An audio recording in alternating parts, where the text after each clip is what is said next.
നിങ്ങൾ വിചാരിക്കുമായിരിക്കും ഞാൻ ഈ ചാനലിൽ ചെടികൾ എന്താ കാണിക്കുന്നതെന്ന്. ചെടികൾ കൊണ്ട് നമുക്ക് നിരവധി പ്രയോജനങ്ങളുണ്ട്. എസ്പെഷ്യലി സ്പെഷ്യൽ നീഡ്സ് ഉള്ള കുട്ടികൾക്ക് ഇതുകൊണ്ട് വളരെയധികം പ്രയോജനങ്ങളുണ്ട്. ഇപ്പോൾ ഞാൻ കാണിക്കുന്ന ചെടികൾ എൻ്റെ വീട്ടിലെ ചെടികളാണ്. പക്ഷേ ഞാൻ ഇതിനു മുമ്പ് ജോലി ചെയ്ത സ്കൂളുകളിലും ഇപ്പോൾ ജോലി ചെയ്യുന്ന സ്കൂളുകളിലും ഹോർട്ടിക്കൾച്ചറിനെ ഒരു വൊക്കേഷണൽ സ്കില്ലായി ഞാൻ കുട്ടികളെ പരിശീലിപ്പിക്കുന്നുണ്ട്. സാധാരണമായി 15, 16, 17, 18, 19 വയസ്സുള്ള കുട്ടികളെയാണ് ഹോർട്ടിക്കൾച്ചറും മറ്റ് വൊക്കേഷണൽ ട്രെയിനിങ്ങും ഞാൻ ചെയ്യാറുള്ളത്. ബേക്കിങ്ങും മറ്റു കാര്യങ്ങളും പഠിപ്പിക്കുന്നുണ്ട്. പക്ഷെ നമുക്ക് ഈ ഹോർട്ടിക്കൾച്ചർ 8 വയസ്സ് മുതൽ നമുക്ക് വേണമെങ്കിൽ പഠിപ്പിക്കാം. പക്ഷെ നമ്മൾ സ്കൂൾ സെറ്റപ്പിലാകുമ്പം വൊക്കേഷണൽ ട്രെയിനിങ്ങിന് നമുക്ക് ടീനേജേഴ്സായിട്ടുള്ള കുട്ടികൾ, അതായത് കുറച്ച് വലിയ കുട്ടികൾ, 15 മുകളിലുള്ള കുട്ടികൾ, 18 അങ്ങനെയൊക്കെയുള്ള കുട്ടികളെ ആയിരിക്കും അധികവും തിരഞ്ഞെടുക്കുക. കാരണം എന്താണെന്ന് വെച്ച് കഴിഞ്ഞാൽ ചെറിയ കുട്ടികളാകുമ്പോഴത്തേക്കും നമ്മൾ വേറെ പല ഏരിയയിൽ നമ്മൾ എഡ്യൂക്കേഷനിലും ഫൈൻ മോട്ടേഴ്സും അറ്റൻഷനും ഫോക്കസും അങ്ങനെയുള്ള കാര്യങ്ങൾ നമ്മൾ ഡെവലപ്പ് ചെയ്തെടുക്കാൻ വേണ്ടി ആ ഒരു സമയത്ത് നമ്മൾ ശ്രമിക്കും. അതുകൊണ്ടാണ് വലിയ കുട്ടികളായി കഴിയുമ്പോഴത്തേക്കും നമ്മൾ വൊക്കേഷണൽ ട്രെയിനിങ്ങിന് അവരെ സെലക്ട് ചെയ്യുന്നത്. പിന്നെ ഹോർട്ടിക്കൾച്ചർ എന്താണ്, അതുകൊണ്ട് സ്പെഷ്യൽ നീഡ്സ് ഉള്ള കുട്ടികൾക്ക് എങ്ങനെ ഒരു സ്കില്ലാക്കി മാറ്റിയെടുക്കാം, അതിലൂടെ കുട്ടികൾക്ക് എന്തൊക്കെ പ്രയോജനമാണുള്ളത് എന്നതിനെക്കുറിച്ചാണ് ഞാൻ ഇന്ന് സംസാരിക്കാൻ പോകുന്നത്. ഹായ്, എൻ്റെ പേര് ഫർസാന ഷുവേബ്. ഞാനൊരു RCI സർട്ടിഫൈഡ് സ്പെഷ്യൽ എഡ്യൂക്കേറ്ററാണ്. എനിക്ക് 18 വർഷത്തിലധികം എക്സ്പീരിയൻസ് ഉണ്ട്.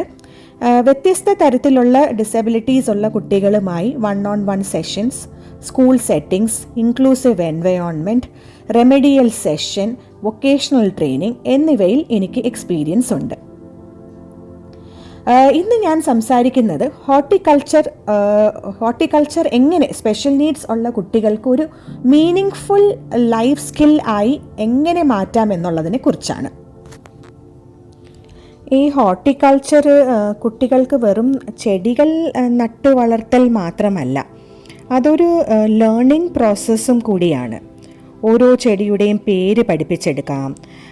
ഇത് തുളസിയാണ്, അല്ലെങ്കിൽ ഇത് റോസാണ്, ഇത് കാക്ടസ് ആണ്, ഇത് മണി പ്ലാന്റ് ആണ് എന്ന് നമ്മൾ കുട്ടികൾക്ക് ഓരോ ചെടികളുടെ പേര് പഠിപ്പിച്ചു കൊടുക്കുക.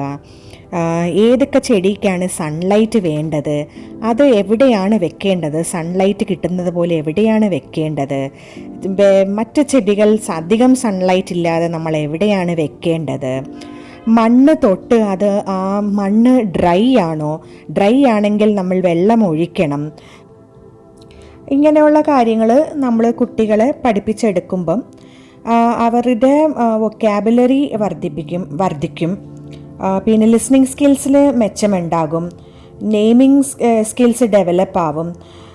പിന്നെ അവർക്ക് അവരുടെ ഫൈൻ മോട്ടോർ സ്കിൽസും ഗ്രോസ് മോട്ടോർ സ്കിൽസിനും ഇമ്പ്രൂവ്മെൻ്റ് ഉണ്ടാവും. പിന്നെ ഒരു സെൻസ് ഓഫ് റെസ്പോൺസിബിലിറ്റി വരും.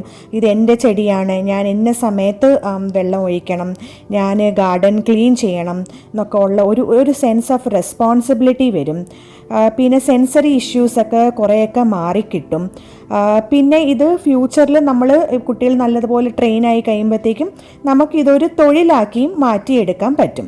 ഇതിനെല്ലാം ഉപരി കുട്ടികളുടെ സെൽഫ് കോൺഫിഡൻസ് വർദ്ധിപ്പിക്കുകയും ചെയ്യും.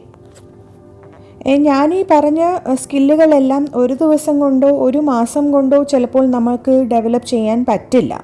അത് മനസ്സിലാക്കി വരാൻ കുട്ടികൾക്ക് ചിലപ്പോൾ 1, 2, 3 വർഷമൊക്കെ എടുത്തേക്കാം.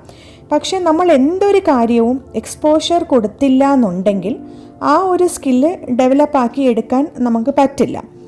ഒരു ഉദാഹരണം എൻ്റെ ഒരു എക്സ്പീരിയൻസിൽ നിന്ന് പറയുന്നതാണ്.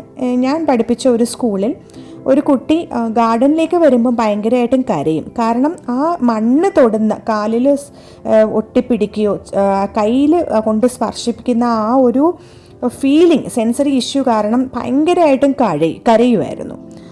അപ്പം എനിക്ക് ആ ഒരു നമ്മൾ എക്സ്പോഷർ കൊടുത്തില്ല എന്നുണ്ടെങ്കിൽ അത് മാറ്റിയെടുക്കാൻ പറ്റില്ല. അപ്പോൾ ഞങ്ങൾ ആ സമയത്ത് ഗാർഡൻ ഡെവലപ്പ് ചെയ്തെടുക്കുന്ന ഒരു സ്റ്റേജായിരുന്നു.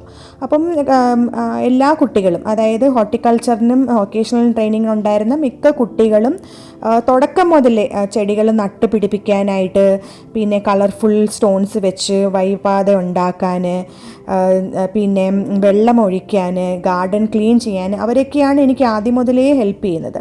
അതിൽ ഈ ഒരു കുട്ടി മാത്രം ഗാർഡനിലേക്ക് കൊണ്ടുവരുമ്പോഴേ അവന് കരയാൻ തുടങ്ങും. അങ്ങനെ എനിക്കിത് മാറ്റിയെടുക്കണം എന്നുള്ള ആഗ്രഹത്തിൽ ഞാൻ അവനെ ഗാർഡനിൽ നിന്നും കുറച്ച് ദൂരം മാറ്റി നിർത്തി കുട്ടികൾ ചെയ്യുന്നത് കാണിപ്പിക്കുക. പിന്നെ ഒരു ചെടിച്ചട്ടിയിൽ മണ്ണ് മാത്രമായിട്ട് കൊണ്ടുവന്ന് അവനെ ജസ്റ്റ് ഒന്ന് ടച്ച് ചെയ്യിപ്പിക്കും ദിവസം. ആദ്യമേയൊക്കെ ഒരുപാട് കരയുമായിരുന്നു. പിന്നെ പിന്നെ പിന്നെ ആയപ്പോഴത്തേക്ക് അവൻ കരയാതെ ടച്ച് ചെയ്യാൻ തുടങ്ങി. ഒരു പ്രാവശ്യം ടച്ച് ചെയ്ത് അതങ്ങ് മാറ്റുമായിരുന്നു. പിന്നെ കുറേ നാൾ കഴിഞ്ഞപ്പോൾ അവൻ ഗാർഡനിൽ വരാൻ തുടങ്ങുകയും ഞങ്ങൾക്ക് മറ്റ് സഹായങ്ങളും ഒക്കെ ചെയ്തു തരുമായിരുന്നു. പിന്നെ അവനിക്ക് ആ മണ്ണിനോടുള്ള ആ ഒരു ഇഷ്യൂ മാറിക്കിട്ടി. അപ്പം നമ്മൾ എന്തൊരു ബുദ്ധിമുട്ട് കുട്ടികൾക്കുണ്ടെങ്കിലും നമ്മളത് പതുക്കെ പതുക്കെ എക്സ്പോഷർ കൊടുത്താൽ മാത്രമേ നമുക്കത് മാറ്റിയെടുക്കാൻ പറ്റുള്ളൂ. അപ്പോൾ ഇതൊരു ലേണിംഗ് പ്രോസസ്സ്, ഹോർട്ടിക്കൾച്ചർ എന്നുള്ളത് ഒരു ലേണിംഗ് പ്രോസസ്സായിട്ട് മാറും. കുട്ടികൾ ചെടികളുടെ പേര് പഠിക്കുന്നു, വൊക്കാബുലറി വർദ്ധിക്കുന്നു.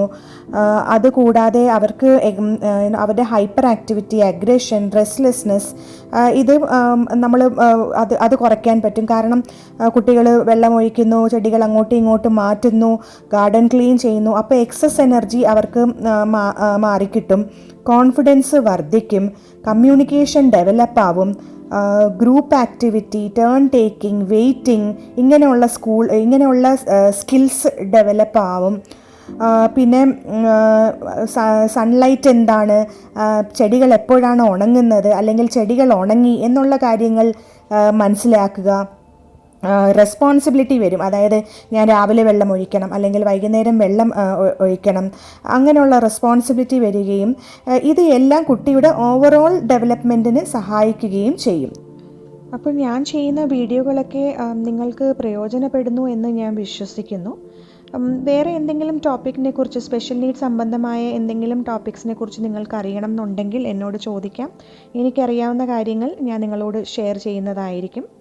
അപ്പോൾ ചെടികൾ വളരുന്നത് പോലെ, ആരോഗ്യത്തോടെ വളരുന്ന പോലെ, കുട്ടികളുടെ കഴിവും ഭാവിയും അതുപോലെ ഉറപ്പോടെ വളരട്ടെ എന്ന് പ്രാർത്ഥിച്ചുകൊണ്ട് അടുത്ത വീഡിയോയുമായി ഞാൻ വരുന്നതായിരിക്കും. അൻറ്റിൽ ദെൻ, ബൈ ബൈ.